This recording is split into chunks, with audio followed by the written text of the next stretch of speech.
कुमार जी और बीजेपी की सरकार की बात कर रहे हैं। सर 2 दिन पहले अभी प्रदेश अध्यक्ष बीजेपी के सम्राट चौधरी जी ने बयान दिया हुआ है कि 2025 में अकेले भारतीय जनता पार्टी की सरकार बनेगी। तो उस समय तक क्या नीतीश जी को खत्म करेंगे या नीतीश जी के साथ चुनाव नहीं लड़ेंगे? आप तो पहले ये क्लियर तो तभी उतरेगा। नहीं, क्लियर आप ये कर लीजिए। आप इतना बखान किए जा रहे हैं सर, किए जा रहे हैं, लेकिन आपको तो आप खुद देखिए ना।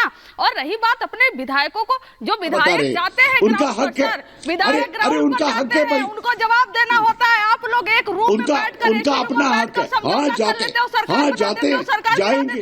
उन विधायकों का क्या, जिनको विधायक जाएंगे, विधायक बात करेंगे, विधायक बात करेंगे, विधायक पब्लिक से बात करेंगे और पब्लिक बिहार की नीतीश कुमार को सपोर्ट करेगी। मध्य प्रदेश में भारतीय जनता पार्टी, महाराष्ट्र में भारतीय जनता पार्टी, गोवा में और अन्य जगहों पर दूसरी पार्टियों को तोड़ देती है, उनके घर में फूट डाल। सभी के बारे में बात कर रहे थे।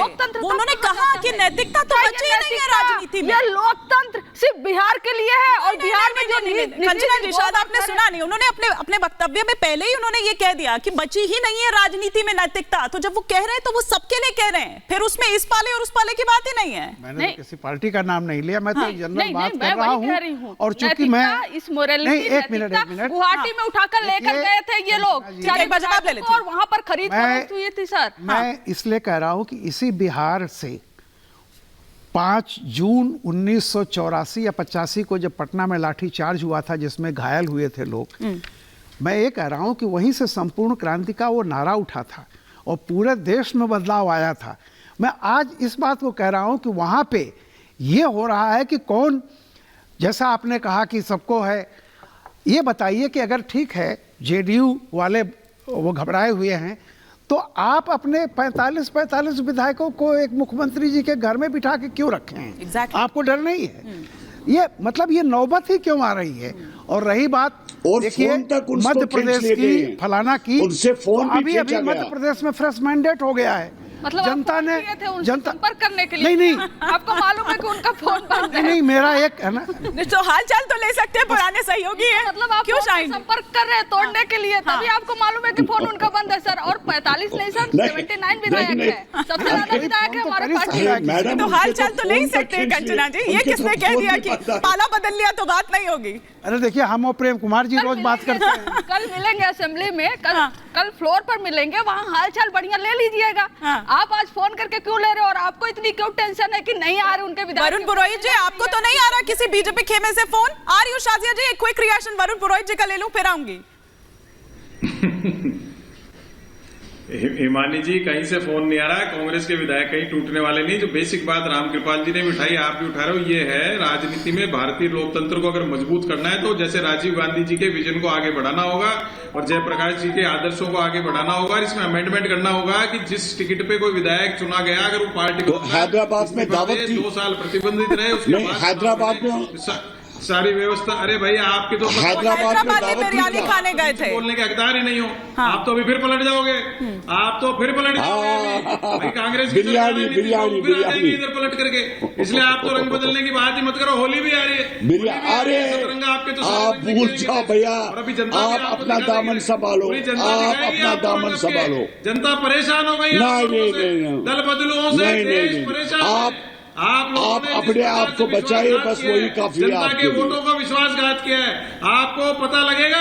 अरे लेकिन वो तो कह रहे हैं कि हम अपने नेचुरल अलायंस के पास वापस चले गए।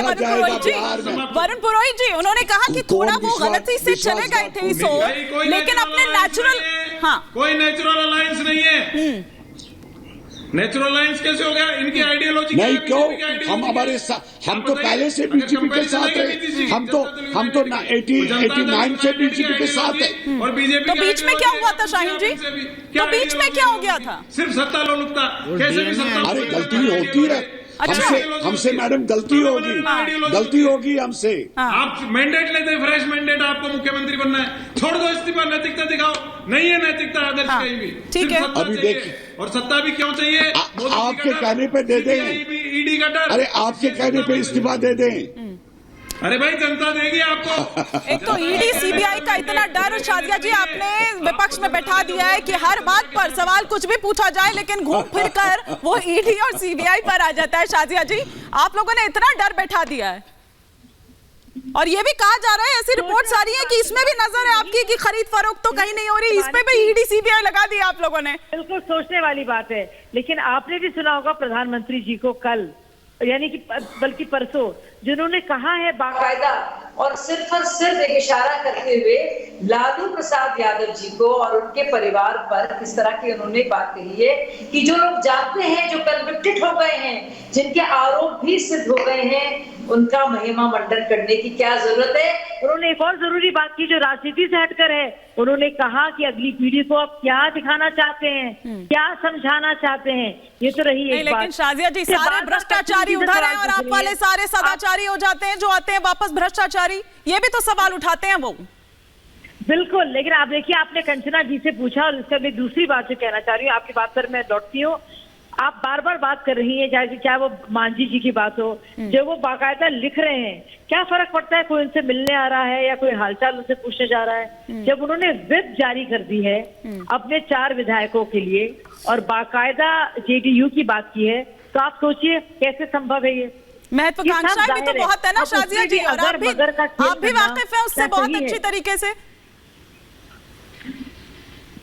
जी आप फिर से दोहराइएगा अपनी बात। महत्वाकांक्षाएं भी तो बहुत हैं। सबसे बड़ी महत्वाकांक्षा है बिहार के लिए, और यानी कि बिहार राज्य के लिए और देश के लिए, जो सबसे बेहतरीन हो लोगों के लिए, और मुझे लगता है उस पर खरा उतरना सबसे जरूरी है। एक तो महत्वाकांक्षा हो सकती है परिवार के लिए, एक महत्वाकांक्षा हो सकती है बिहार में आम इंसान के लिए, और जो सामाजिक न्याय का सबसे बड़ा जो जनक रहा है, जिसने लगातार व्यक्तिगत तौर पर जिसको लगाव रहा है, उसको सम्मान देने की। और सिर्फ बात कर्पूरी ठाकुर जी की बात मैं नहीं कर रही हूँ, लगातार जो बिहार के हित में है उसके मद्देनजर तो आप देखेंगे तो आपके सामने सारी बातें आ जाएंगी। और क्या कोई डिनाई कर सकता है इस बात को कि लालू जी हो या उनका पूरा परिवार हो, भूल जाइए एनडीए को एक मिनट के लिए। क्या पहली बार कब कन्विक्शन हुआ था, कब आरोप सिद्ध हुए थे, आपको भी याद है। वो एनडीए की सरकार नहीं थी, वो यूपीए की सरकार थी। ये तो नौकरियों को लेकर जो जमीन का घोटाला है, ये तो अलग बात है, तब तो चारा घोटाले की बात थी। सबसे पुरानी पार्टी जो जानी जाती है, पर्याय मानी जाती है भ्रष्टाचार के लिए, वो है आरजेडी। अब किस मुंह से ये बात करेंगे, आचार की किस तरह से बात करेंगे, किस तरह से नैतिकता की, मुझे समझ में नहीं आता है। बहुत शुक्रिया, समय इतनी इजाजत दे रहा है। आप सभी मेहमानों का बहुत शुक्रिया। देखना होगा कि कल बिहार विधानसभा की क्या तस्वीर सामने निकल कर आती है। बहुत शुक्रिया। आज के सफर में फिलहाल इतना ही, रुकेंगे एक ब्रेक के लिए।